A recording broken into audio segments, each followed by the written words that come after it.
You're listening to Out Cincinnati on 91.7 WVXU HD2, right here in the Queen City at OutCincinnati.com. Hi, Melissa. Hi, Chris. How are you? Oh, just great. That's good. Did you have a good Pride in Cincinnati, June 22nd, Sawyer Point? Oh, it was stellar. Awesome. I would tell you, I was there, drink in hand. I was planning it for weeks. And my point is, I parked close to Cincinnati Pride, I bought my space in advance, and I walked right into the festival. Oh, you just walked right in? Like, there wasn't like a pat down, rub down? Well, there's no gate. Like, it's free, right? No wanding? Right. Wanda wasn't there. I didn't have any wand or a pat down or anything like that. Man, that's disappointing. And there was no place to pay, so it was free. So I just walked in. And I thought, well, it's a park. It's an open park. You can't really have a security. So, were you concerned? Or, I wasn't. Did you think, like, first, I'll be honest. Could be danger. I'll be honest. First thing I thought of was I could have brought a 12-piece chicken and a 2-liter of Diet Coke into this thing, and nobody would have checked me. Oh, I see where you're going with this. But okay. I guess my question for folks listening to Out Cincinnati today is, did you think it was strange that there wasn't a security checkpoint? At least I didn't see one, and I went back to my car, which is kind of a no-no at festivals sometimes. You go back to your car, people think you're going to, I know, but are there really security checks for other festivals downtown? Because it kind of seems like Oktoberfest is pretty open. Yeah, but I know bad stuff happens, but it's hard not to think at Pride events to think about Pulse and other shootings that have happened. There's just a lot of hatred, unfortunately, and folks with twisted ideas, and those ideas turn into action. And I know I sound like a scaredy cat, but I'm just wondering, like, and that is why you got to keep your eyes open and your ears open and pay attention to your surroundings and make sure there's nothing suspicious happening. Maybe part of me wanted to be frisked that day. Oh, see. But more importantly than that, I knew this only had to do with food and frisking. And my general question before we get on to talking to Scott Knox and Michael Chanek, who are sipping some tea out in the lobby. Is that what they're sipping? Sipping tea and coffee for Mad Llama out in the lobby. Yes, they are. I would like to know, as are we. Did you see a security checkpoint at Pride, and would you have liked to have seen one? That is our question. I'm on my way to my best self with Beat Personal Training. More information at beatpersonaltraining.com. You're listening to Out Cincinnati on 91.7 WVXU HD2. Hi, Melissa. Hi, Chris. How you doing? Excellent. It's the same intro. Because our guests are so awesome right now. No, I know. I'm sorry. I'm working the room, as they say. I'm sitting in front of an aging actress and an attorney. No, it's fine. Not in that order. You're right. Michael Chanek and Scott Knox, thank you so much. Happy to be here. Yeah, how was Pride? Fun. Pride Month, Pride, Cincinnati Pride. I was worn out from it. I'm going to be 70 years old. I went to 4 events, and my left knee is due for a replacement. I felt every step of it, but I did it. And you get good parking? You're never too old to Pride. Yeah. Went to the flag racing that Chris did, and the multi-face service, and, of course, the movie you put on, right? We had a screening of Leela's Highway at Urban Artifact. And I might point out a couple of these things did have the desired free buffet. The free buffet. Yes. What you look for. Oh, absolutely. The quality of a good meeting is when they serve you more than a granola bar. Just like we have for Mad Llama Coffee today, that free buffet that I'm sure you'll pass on. So, what was your takeaway from Pride this year? The month, the day? I was struck by, and Michael will probably agree with me here, by this the change over the years in history, because I remember when we used to, a lot of people don't remember this anymore, but before marching downtown, we marched from Clifton to Northside, and a lot of people remember that, but before that, we marched downtown. There were downtown years when there were maybe 40 or 50 people walking around chanting to empty streets and occasional confused shoppers who would yell Was it the same? faggot at you Was or it the same something. route? No. Remember no. Marion from P-Flag was saying that it was like Yeah. her and one other woman, and they were Oh, like the only right. ones out there, and I'll they give had a you really small A crowd. when very it quick first started. history. Yeah. The first Pride event was 73, and that was, when they say march, they met on foot. This is before vehicles, right? So that was 73, and they went from Washington Park down to Fountain Square. Then we skip forward to 78. So the period, and this is from memory now, from 78 through 1995, it was actually downtown. Right. However, there were no cars in those days in parades, right? Yeah, that didn't that's right. start until, 2000, we moved up to Northside. Now, someone's going to say, well, what happened to 96, 97, 98, and 99? Call it issue 3, right? Right. That's Yeah. a short answer. But what struck me was I marched with Kiiara, and we weren't in the beginning of the parade. We were like number 26 or something, and got down to the banks and Sawyer Point, and then walked back to have lunch with a friend. And the parade was still stepping off. It was so long. It's a That crazy amount of floored me. interest and entries in that parade. Yeah. The other thing that surprised me was I thought maybe this year, since it wasn't 2015 with Obergefell, I thought maybe it would be a little lighter crowd than back then. But I've never seen so many people. I think there the was 50th anniversary is definitely the thing There that was no drove dead it. spot on the route. No. So it was the Stonewall that you're referring Yeah, to, right? yeah, definitely. The riots. Okay. And is it? I have a little history question on that. They say that the beginning of those riots was somebody throwing a glass Oh my. against I the don't- wall. Do you really? Oh, who knows? Do you know that one? And they said it was a Lots of transgender apostles. person. Yeah, the There are- transgender women. Right. Right. You have the controversy as to I am not going to pick a dog in that fight because No. there is And it's- who knows? Who would know? Well, no, I mean, I just if you knew. We know what groups were involved. Right. A lot. Yeah. I just wondered. Like, I mean, it doesn't matter, but the fact Yeah. that it did start and that all that. A lot of you know. people did a lot of things. Yeah, a for lot sure. of people changed the stories, then came back to them, and I have seen some very less than constructive discussions in a certain social media I love. I will not engage in that argument. Yeah. You Just- can look at the yeah. photos and see the groups involved. There was a Sure. lot of African American transgender folks and gay men and lesbians. And I don't And know. pick what you want. Yeah. Yeah. And just who for threw folks- the first brick. For folks who don't know, what are the Stonewall riots? Well, why do just a philosophical question? Why does it always have to be who threw the first? Right. Yeah, Right. I always wonder why in a melee like that. It's like I which is started really that a- clap, right? And a melee You know. is a good word to describe. Yeah, it is. what it was. Yeah. I hear some people call it a police action. Some people call it a riot. I was.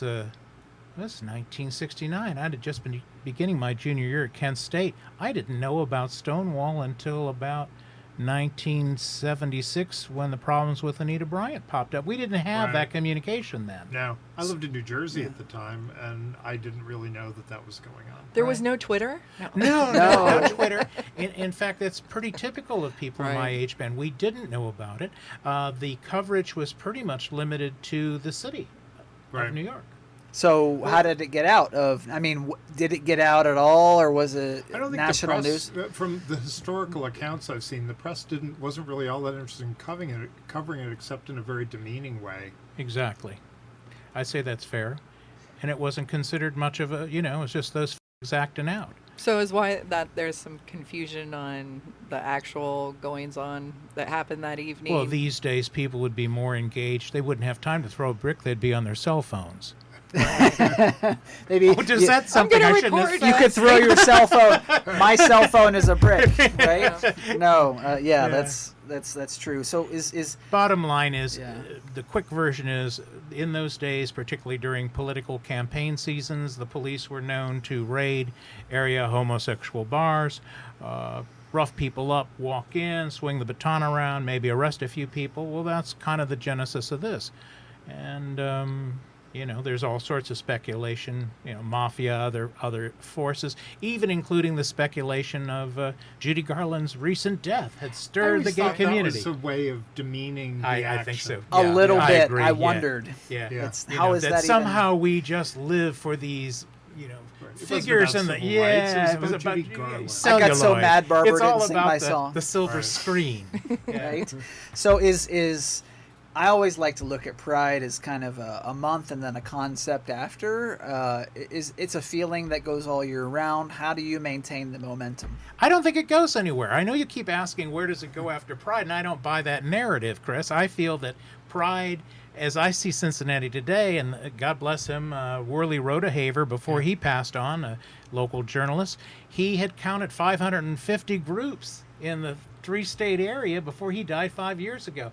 There are so many groups now constantly meeting. In fact, I have noticed for the first time in my life where many major events in Cincinnati, as you look at the so-called gay calendar, are now stepping on each other, where there are 2, 3, 4 events in a day. And I've even noticed gay businesses starting to use, quote, sponsored content on Facebook to compete.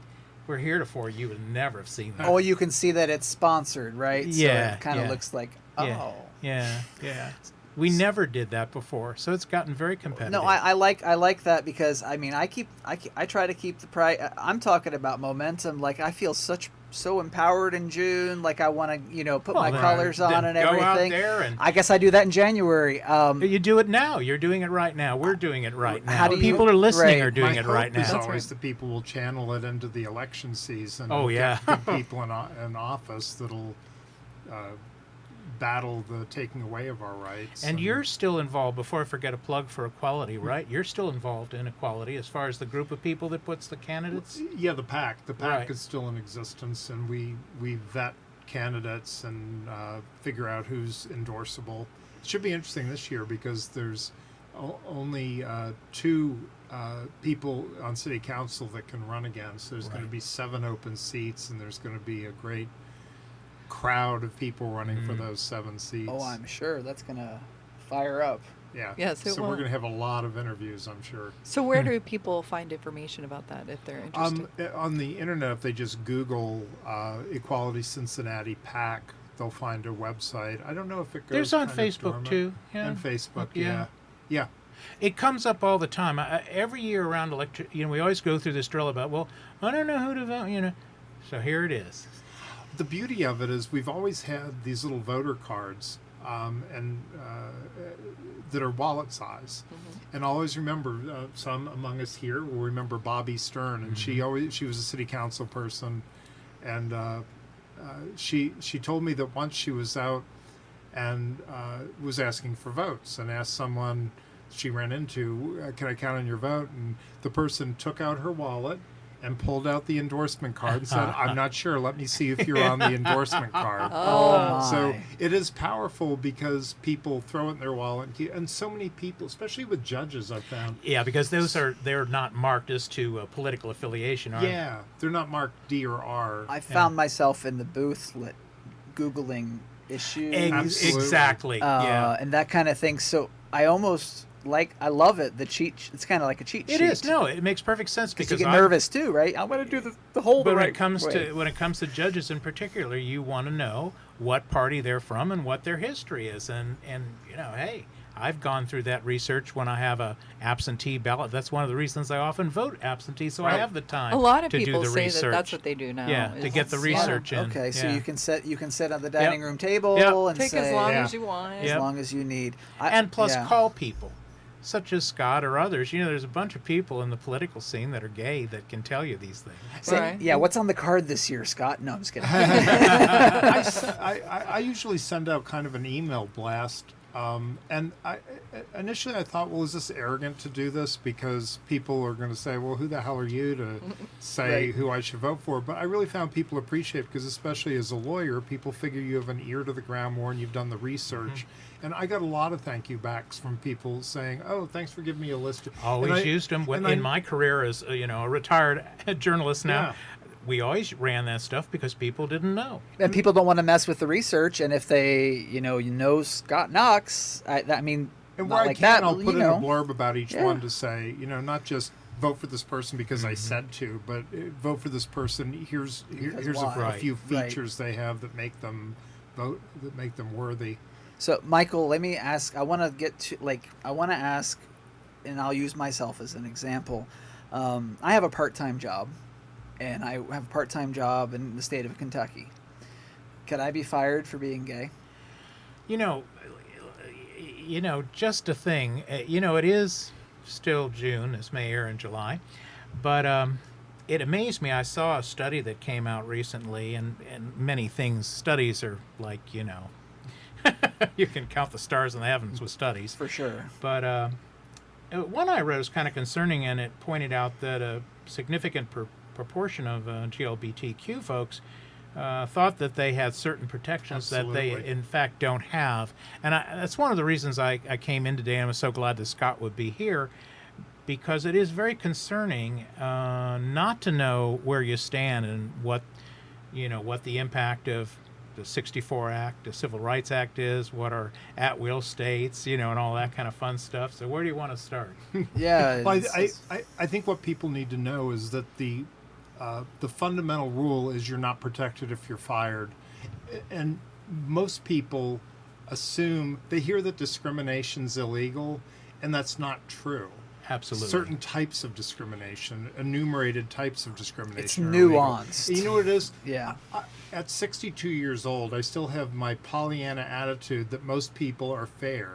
And because of that, most people believe that the laws are fair. So they think, well, of course you can't be fired for something that has nothing to do with your job or what abilities. you didn't do, Yeah, right. so of course it must be illegal. And the fact that it's unfair doesn't mean it's illegal. Exactly. So you can be generally fired for being gay with certain exceptions. If you have a union contract, then no, you can't, because union contracts are going to require just cause.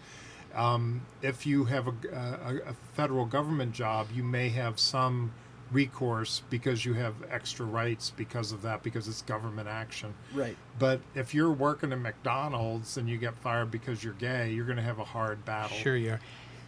It all goes back to the Civil Rights Act of 64, which enumerated age, race, Right. gender.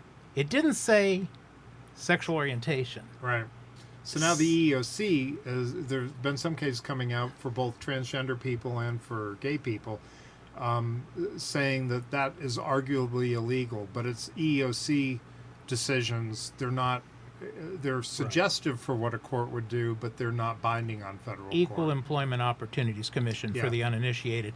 I was just about to ask. And I was the thinking thing EEOC, about okay. it is, during the Obama administration, a more liberal interpretation was taken that sex meant sexual orientation or gender identity. Now, of course, with the new sheriff in town, it's not being interpreted that way. In fact, didn't he join the court? Didn't the administration join the court to be against those things? And there are, three cases So what coming happened up there?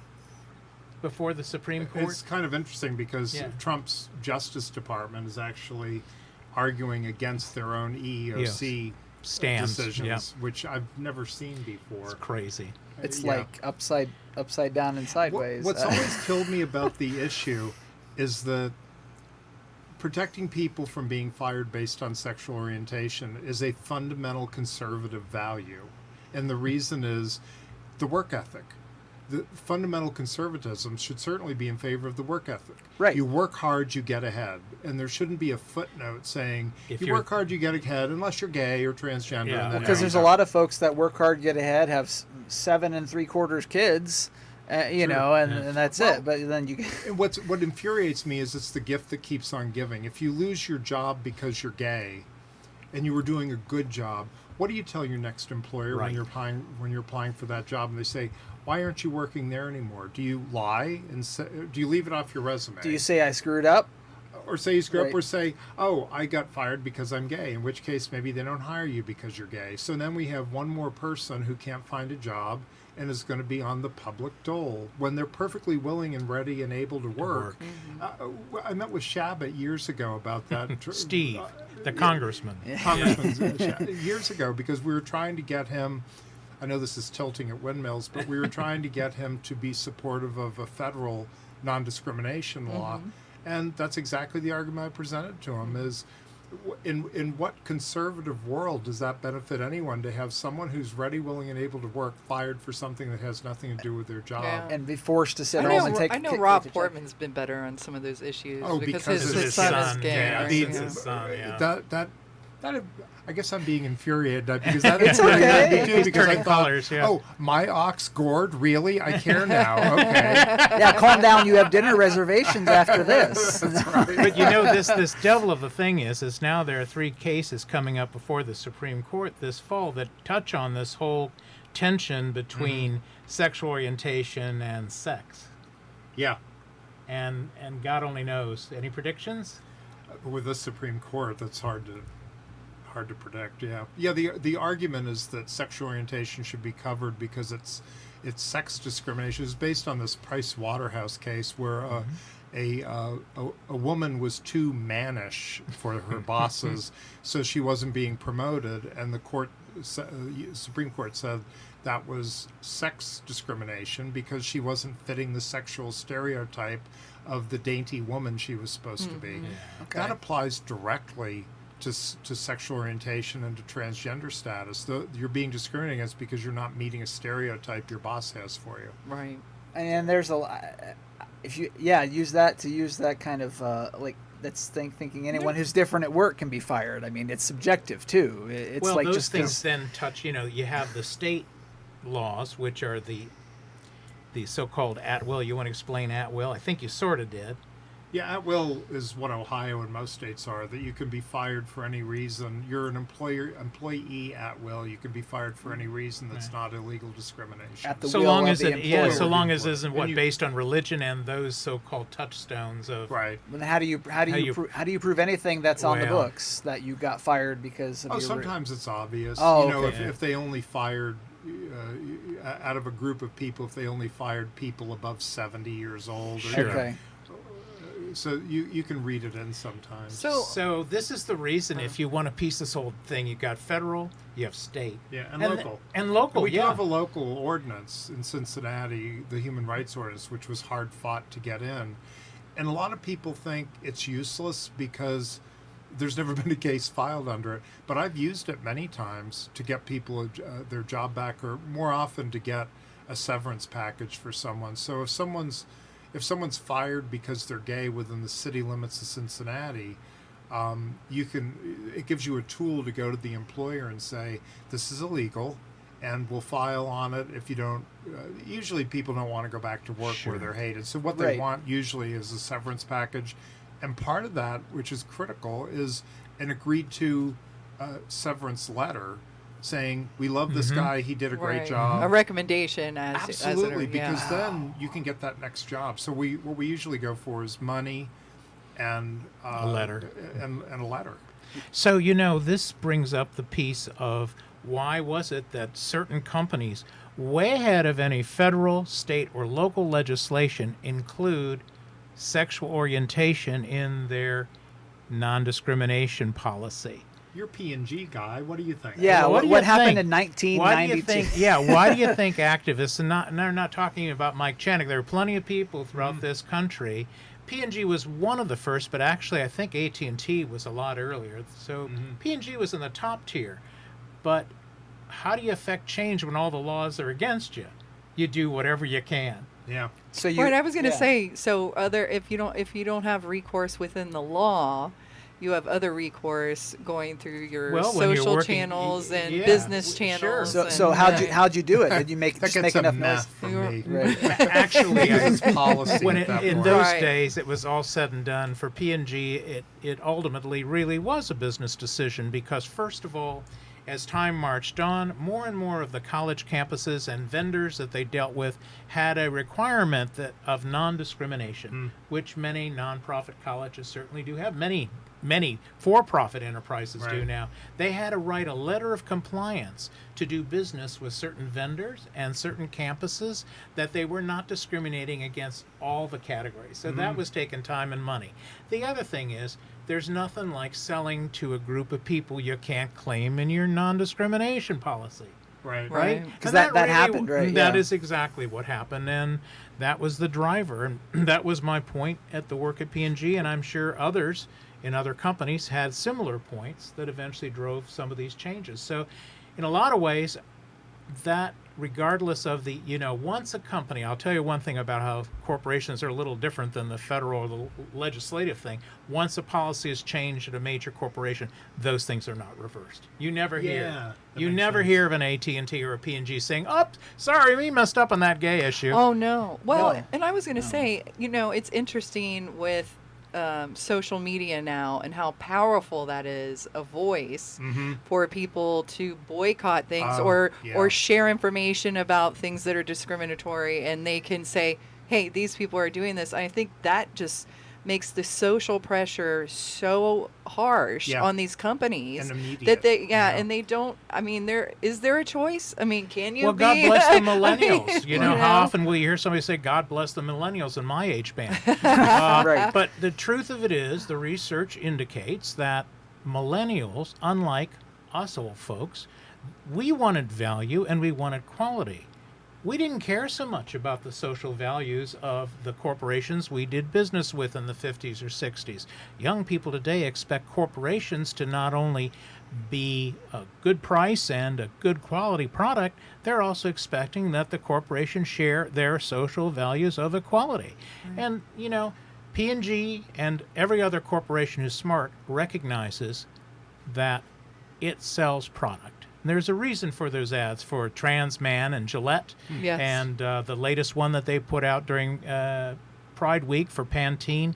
There's been some real blockbusters making it very clear where they stand on the issue. Now, I will also say it isn't all make-believe. Because of the Words Matter and the second film, Out of the Shadows, that P&G did on the workplace here recently, I've had an opportunity to meet the head of P&G, the head of diversity, and all those folks. And I can tell you, it's pretty legit. And I didn't make a dime on it. So there you go. Yeah, for folks who don't know, how can we see the film that you just referenced? Or Certainly, if you just go onto YouTube or the internet and you put in the words matter, like hashtag the words matter, you'll certainly find the first one. The second one's a little newer, so you might have to put in Out of the Shadows P&G, and you'll find it. They're both great, and they're both completely available online. Yep. Right. Okay. So both great films. How do we? So there's social media. There's millennials. I love it. How do you?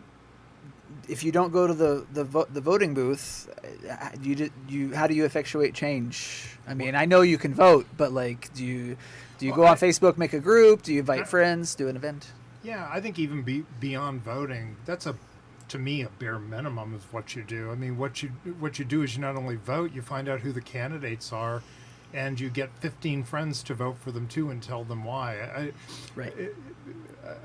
It's something to go vote, but it's an absolute bare. You give money if you can. If you can't give money, you stuff envelopes and call a candidate that you really like and whose values are like yours and say, "What can I do? Can I go door to door?" That's the beauty, not only of the P&G films, but I've been asked this 100 times, well, what can we do? And I said, you guys, you came up in the internet era with the keyboard. I said, push away from the damn keyboard. Yeah. Go out and there knock on the get door. involved in Liking something. a candidate on Facebook doesn't make them meaningless win. to me. That might get you informed. Well, Good for a little you. bit. Yeah. That's the problem with Facebook and this media. It's a silo, and you're talking to like-minded people. Well, that's fine, but you're not reaching beyond that group. I think people need to be critical thinkers, and they need to think about what they're doing and is it making a difference. So, liking something on Facebook is interesting, but beyond that, they need to put their feet to the pavement, help someone, talk to their friends, and say, "Hey, did you see this candidate? I think she's great, and I think you should too, and here's why." And make sure you vote. And then to call them on, if you think they might not vote, call them on election day and offer a ride and say, did you vote yet? Well, that kind of get thing. your butt up and go do it. It sounds like people need to be, as Ariel, one of the Grand Marshals, told us, be intentional with your actions. Yeah. Right. Be part of. Yeah, just kind of go. Not just click service. Right. It Yeah. used to be lip service. Now come it's correct click if you will. service. Yes. Right. It's hard especially for people who feel disenfranchised. It's very hard to think, why am I going to bother? My life looks the same no matter who's in office. That's what you hear a lot. Easy to give Right. up, It's very easy to give up, yeah. but we don't. We shouldn't stay. We should stay informed. No, that's true.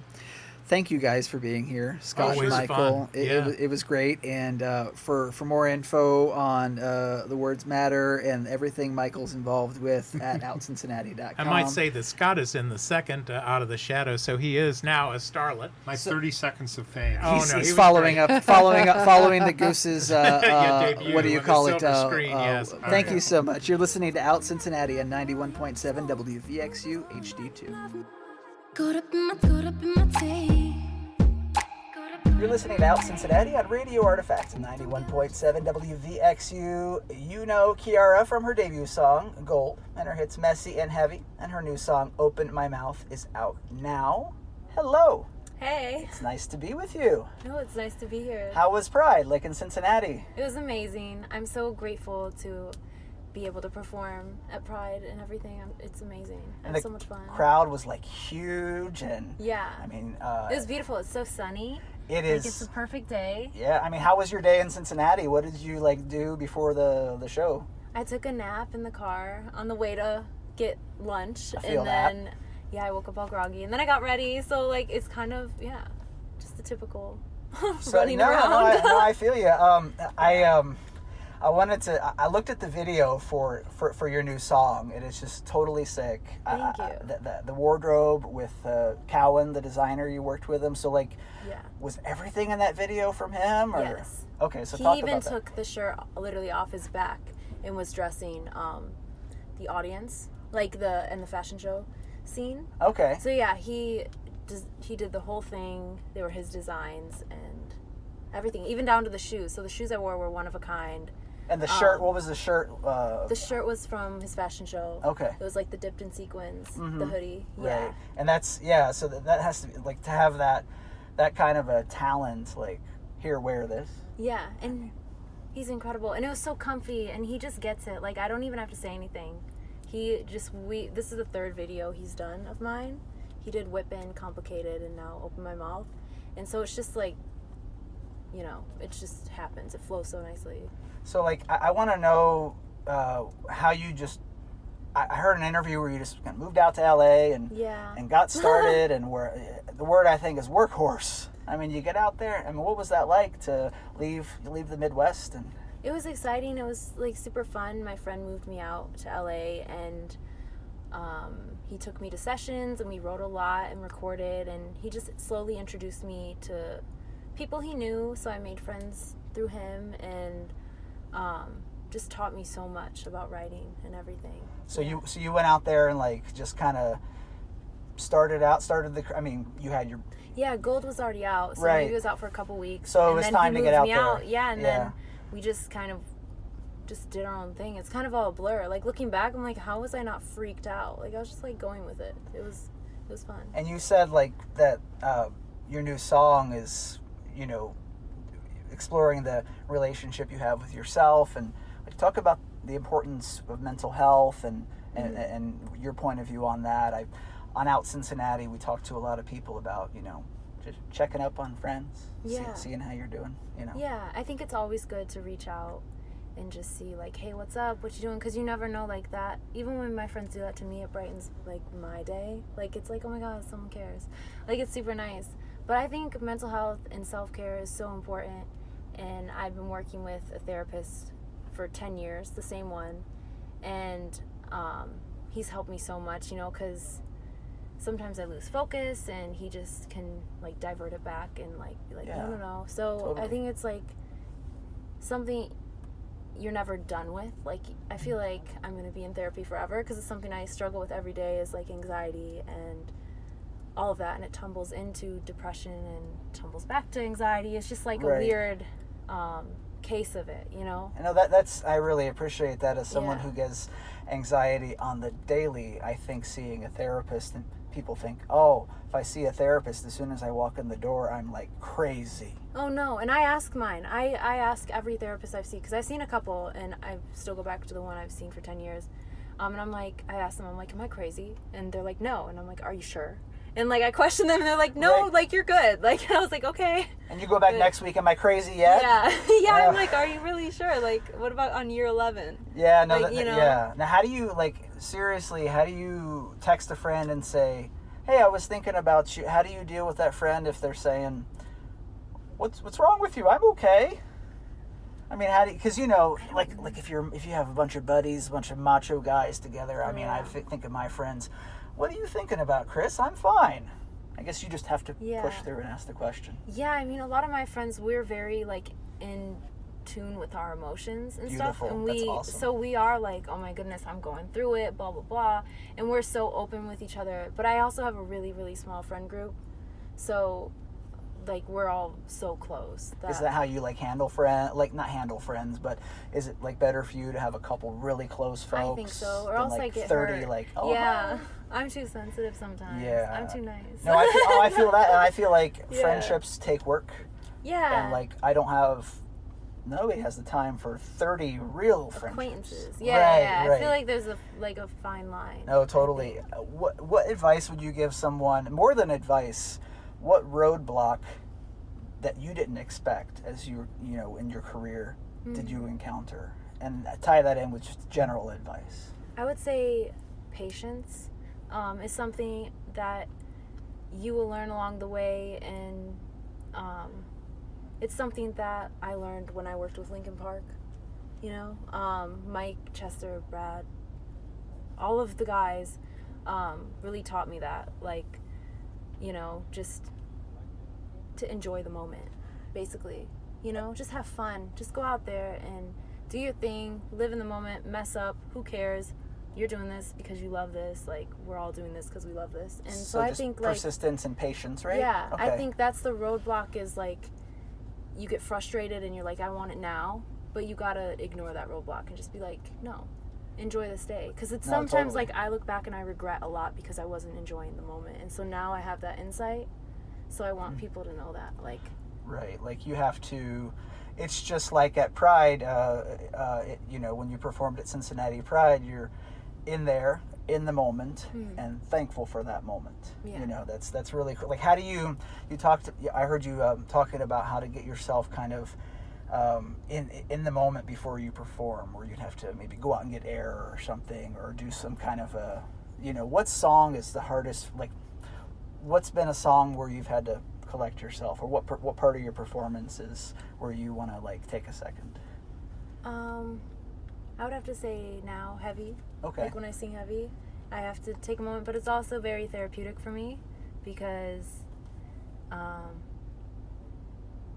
you know, I feel like it gives me closure, like singing the song, you know. It helps me a lot. I feel like it brings me closer, you know, to Chester. Like, in, like, remembering those fun times performing, like, over in Germany and everywhere, you know. It's kind of like a memory that I get to relive when I'm on stage. So it's a hard one to sing, but it's also, I love it. No, I mean, you don't get that kind of an insight. You don't hear from most people in music, hey, I have to, you know, think about this before I sing it, because, you know, and that shows that you're so into it and such a, like, obviously a part of it. You know, yeah, no, I just feel it. Yeah, there's times in the studio, like when I'm recording, if I'm having a really good day and then I'm going in to record like a sad song, I definitely have to, like, let's get depressed real quick. Like, you know, it's like, let me look at this photo that's going to make me cry. And then it's like, okay, I'm torturing myself. Great. And then it messes me up for a week. Like, I leave the studio just in a bad mood. How do you get, like...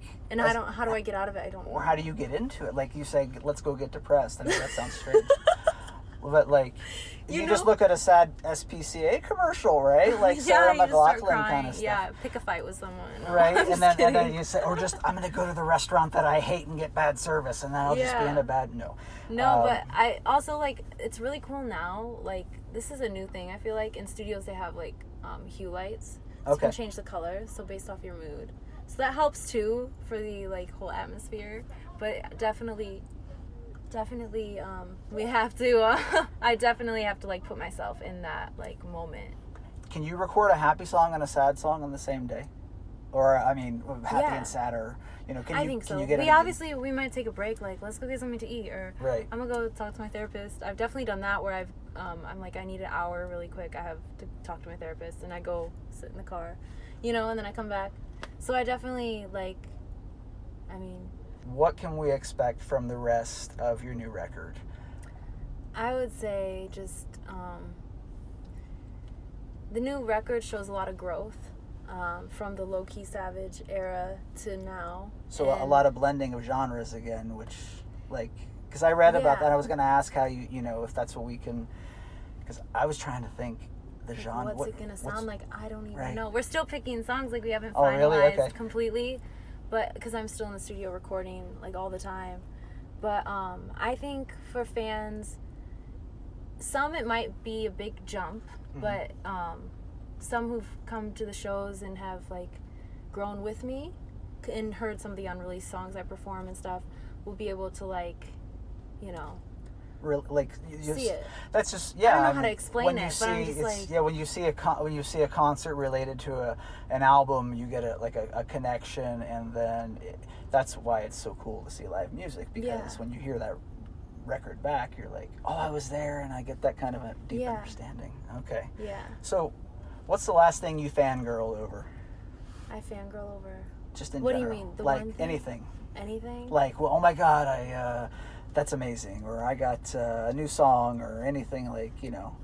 I know it's I mean, mine was like when I fangirl. I always fangirl over like any. Right now, it's been like George Clooney and coffee for some reason.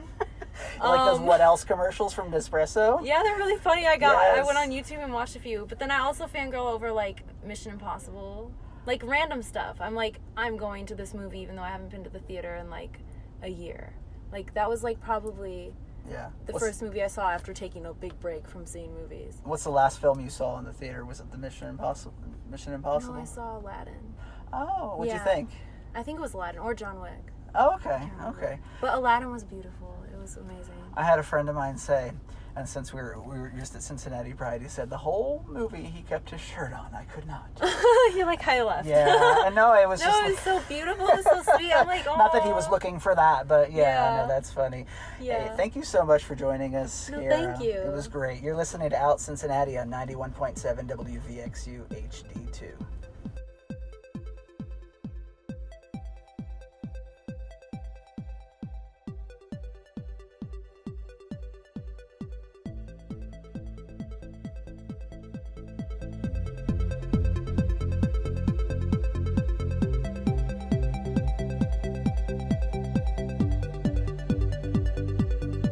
You're listening to Out Cincinnati on 91.7 WVXU HD2 and anytime at OutCincinnati.com. Hi, Melissa. Hi, Chris. How are you today? Wonderful. How about you? I'm excellent. Did you have a good Pride Month?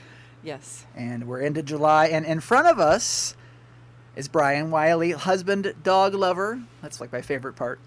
and out proud Christian. Thank you so much for being here. Oh, thank you very much for having me. I was reading the bio that you sent me, and I know that sounds like a silly journalist thing to say.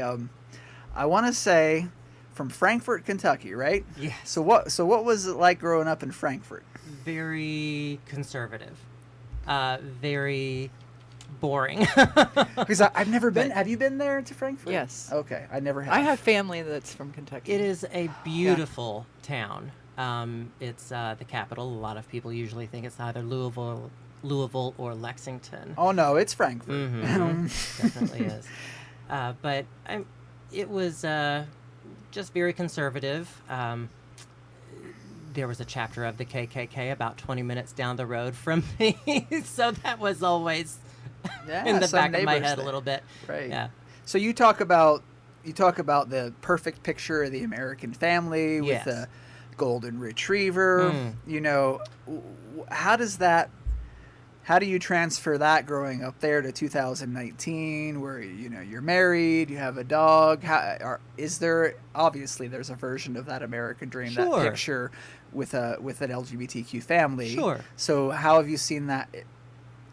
I think that growing up with my family, of course it gave me a big impression of what I wanted in my own life and my own family. But I guess that just children were not going to be necessarily in the picture for me, so that's why dogs. In the LGBTQ plus community, there are definitely more choices than there have been in the past for families. Absolutely. Those couples who want families. Right. And adoption, surrogate, all options, and I had looked into adoption and just decided it wasn't for me. Right. But I have my own version of my own family, but I think that I mentioned to you that it was very much a picture of an all-American, quote-unquote, family Right. growing up. And The kind you see in movies, right? exactly. Yeah. And me coming out to my family kind of threw a wrench into the works there. But So what was that like? I mean, when I always ask, people ask me all the time, when did you know? When did you come out? So, well, I knew at about the age of 9 or 10 that something was different, and I started noticing other guys in my class. right. And I didn't really know what it was. And who does at that age? Right. But it ended up Yeah. developing into a lot of depression, and suicidal thoughts and depression became a regular thing growing up, especially just growing up in a very Christian and conservative atmosphere. That just kind of goes against I'm sorry, it just No, kind of no, goes it's fine. No, it's against fine. LGBTQ Right. mentality a little bit, usually. But that's changing as well now, which I'm very happy to see. How did you get past that then? I spent a very long time trying to pray the gay away. And I know that term sounds a little cute, but it's not as pretty. There's a lot as you behind it. think. Yes. Yeah. Well, I think you spend a lot of time questioning why do I have these feelings, and what does Right. that mean? Am You I? know, Yeah, I always thought, am I broken? What's going on? Yeah, Yeah. or just confusion about like who you are and trying to understand that. How did you personally work through to the point where you felt full acceptance about who you were and you were able to discuss that with your family? Well, for me, it was kind of just a do or die situation. I have this distinct memory of being very morose, very sad, and standing in the shower and looking down at the spigot and thinking I could probably just fall onto it. And Right. Yeah. can't believe I'm telling you this. No, you know, How long they. did you? How long yeah. you? Well, obviously suffering from depression, like, and it, suicidal thoughts are part of the symptoms of that. So, how did you get out of that dark place? It just, I just remember telling myself one day, this is going to change, or I'm probably going to die. And let's just try living a life that is a little bit happy and just see how it goes. And I just kind of started working from there. And, but coming out to my family was so supportive. And it was such a scary thing coming out to them. But I was also very lucky to have a pastor and a youth pastor at my church growing up that were very supportive. I came out to my grandmother, and she was the age of 89, and she's still considered one of the saints of my hometown church, and she's one of my all-time heroes. But her reaction was, you are the person that God made you. We're all the person that God has made us, and you're perfect the way you are, and I love you. And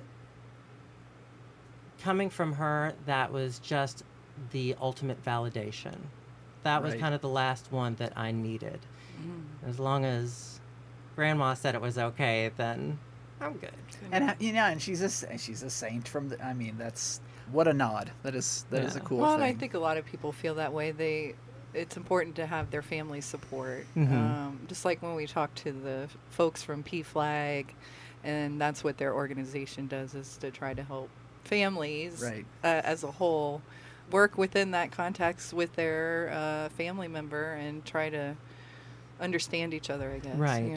So And it definitely was not an instantaneous 100%. I understand what you're going through, Brian. It took, some work, years of just getting to know each other, because they had known their dream version of what I was.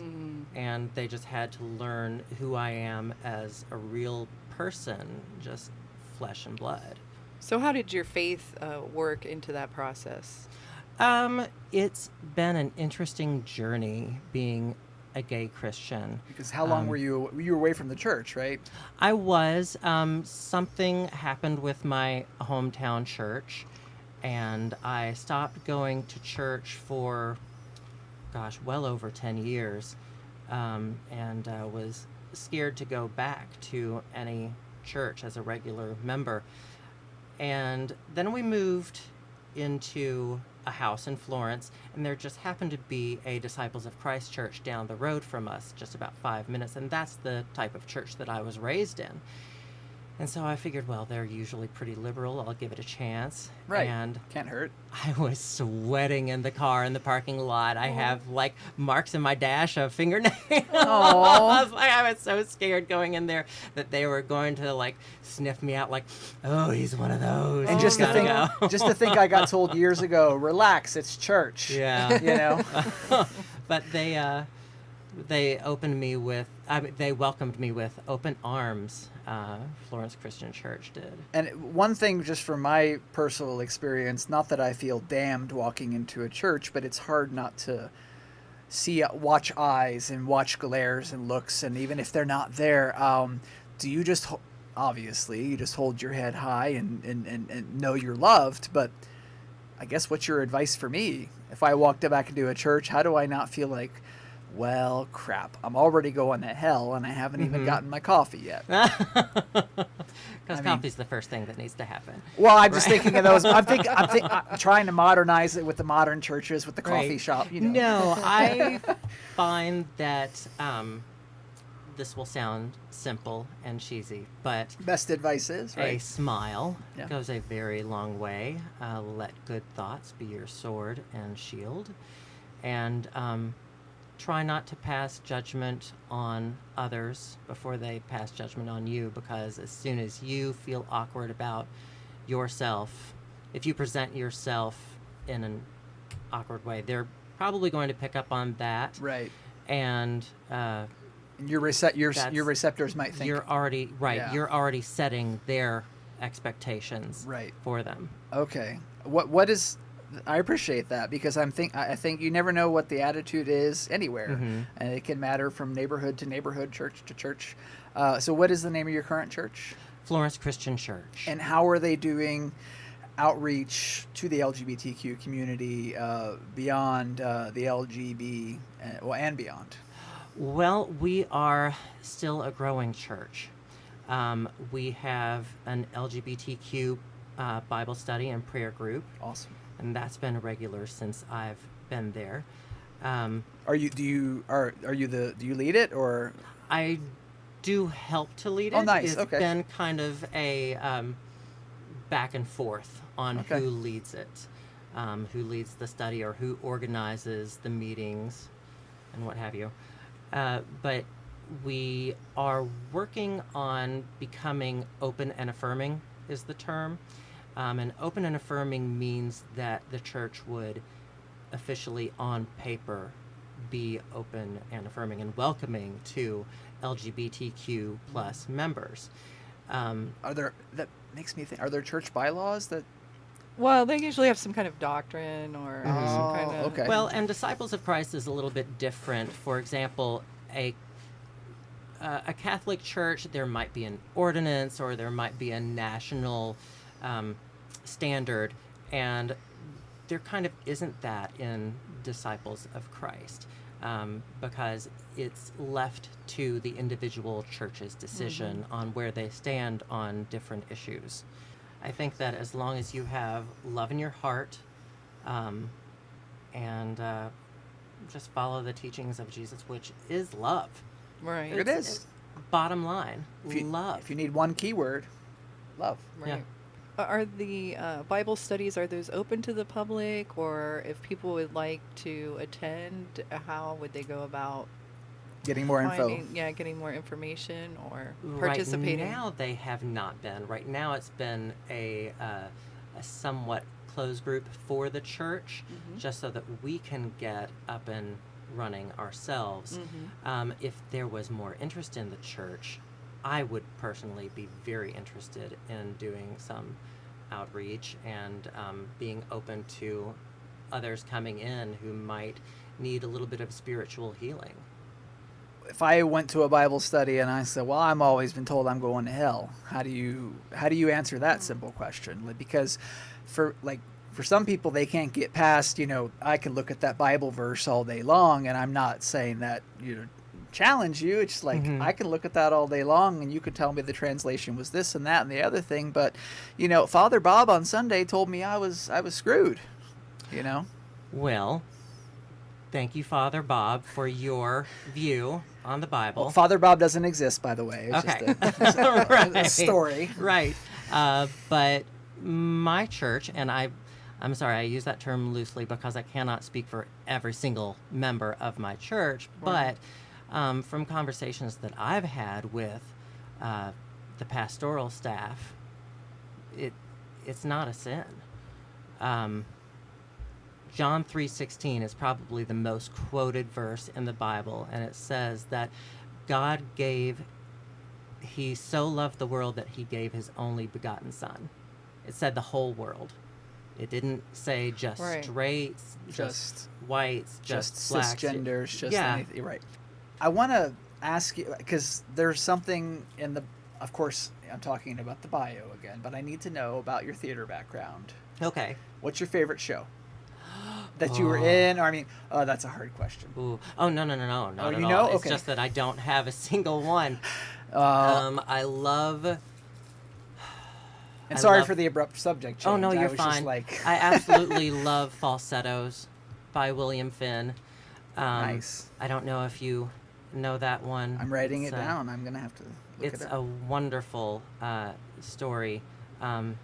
Makes me kind of think a little bit of Tales of the City, if you've ever heard of that. But it came out at a time when the AIDS epidemic was hitting, and it deals a lot with family in the 80s coming to terms with both homosexuality and HIV/AIDS crisis. Okay, so I'll look that up. So your family? You have the kids are, how many dogs do you have with Yeah, I Dean? want to know about the dog. Yeah. Oh gosh. Yeah. So you met Dean during school? Yes. Okay, so Dean's your husband. You met during school. Yes. That is okay.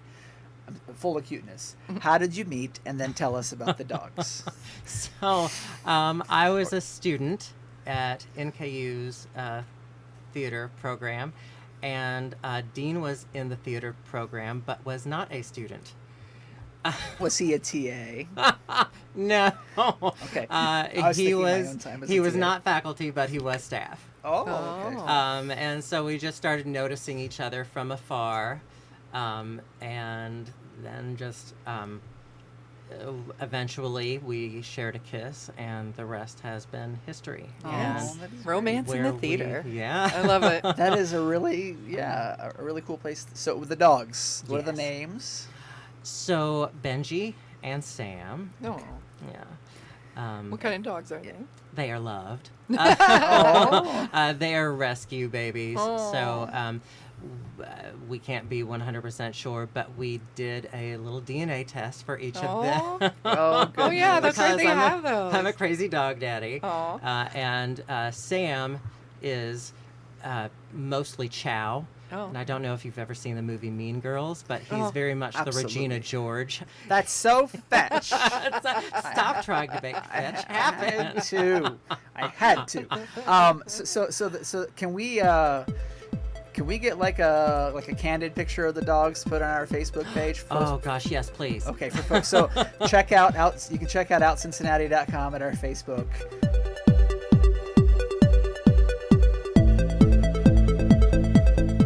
Thank you so much for listening to Out Cincinnati on 91.7 FM HD2 WVXU right here in Cincinnati. This is Radio Artifact. Hello, Melissa. Hello and goodbye. Hello and goodbye. Yes, we Hello, will hello. see you Goodbye. in a short week of weekdays coming up in just 7 days. Another edition of And don't forget, if you miss our show at noon on Radio Artifact or VXU. You can listen to our podcast on Facebook and or YouTube. And Apple and Apple Podcast. Apple Podcast, yes, that's what it's called officially. I say iTunes just because it sounds bigger, but Apple Podcast, yes. Out Cincinnati, back in 1 week. This is Radio Artifact.